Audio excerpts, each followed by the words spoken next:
Kasus korupsi yang saat ini sedang menjerat Harvey Moise kini telah membuat keluarga kecilnya dengan Sandra Dewi ini terancam menuju hidup susah. Bagaimana tidak, adanya sebuah kabar burung jika kini aset dari Harvey Moise tersebut akan segera disita oleh negara. Bahkan hingga sampai rumah mewah dari suami Sandra Dewi itu pun bakal digeledah. Kini hidup dari Sandra Dewi sudah benar-benar terancam dimiskin oleh negara akibat ulah dari suaminya yang diketahui melakukan korupsi hingga 271 triliun rupiah.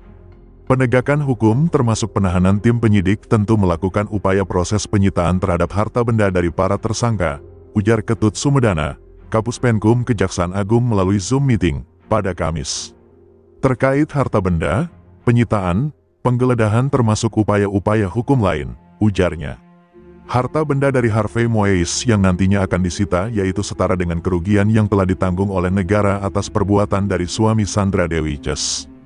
Saya pikir gini, kita melakukan penyitaan terhadap tersangka ini sebanyak apa yang ditimbulkan kerugiannya, berapa yang mereka nikmati dari kerugian negara, terang Ketut Sumedana. Sementara itu, terkait dengan adanya sebuah kemungkinan jika Harvey Moise dan Sandra Dewi akan dimiskinkan, Kejaksaan Agung pun tak memberikan jawaban secara gamblang soal isu tersebut. Ya tentu sekarang yang bersangkutan dan upaya-upaya tengah menjalani proses, tutupnya. Seperti yang telah diberitakan sebelumnya, jika Harvey Moise, suami Sandra Dewi ini tengah menjalani penahanan setelah dirinya ditetapkan sebagai tersangka pada kasus dugaan korupsi di wilayah PT Timah. Harvey Moise, suami dari Sandra Dewi kini telah ditempatkan di Rutan Salemba selama 20 hari untuk kepentingan penyidikan.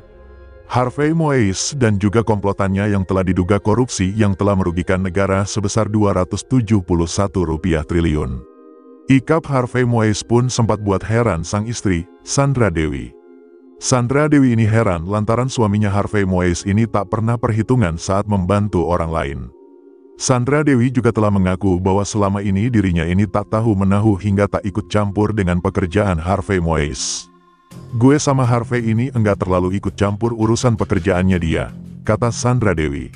Itu sebabnya, Sandra baru tahu kalau suaminya ini suka sekali memberikan bantuan kepada orang lain karena saat itu sedang masa PSBB, pembatasan sosial berskala besar. Mungkin, kalau dia di kantor, kadang-kadang gue enggak tahu dia beramal sama siapa, ujar Sandra Dewi. Kalau di rumah kan gue jadi tahu. Ada yang telepon minta bantuan apa, gue jadi tahu. Hah gila banyak banget, kita besok-besok makan apa, imbu Sandra. Saat tahu suaminya ini sering sekali membantu dalam jumlah yang menurutnya dirinya ini tidaklah masuk akal, Sandra Dewi mengaku terkejut. Kenapa dia kalau nolongin orang tuh di luar batas kemampuan gue untuk, ujar Sandra Dewi tak melanjutkan perkataannya. Makanya gue sering nanya, karena menurut gue, kebaikan dia itu udah enggak masuk logika gue lagi, sambungnya. Tak hanya suka membantu orang yang membutuhkan bantuan, Harvey pun juga telah disebut oleh Sandra tak pernah pelit untuk memberikan bonus kepada karyawan-karyawannya. Gue sering banget ingetin ke dia, kalau beramal, tuh, ingat-ingat punya anak 2, anak kita cowok, ucap Sandra.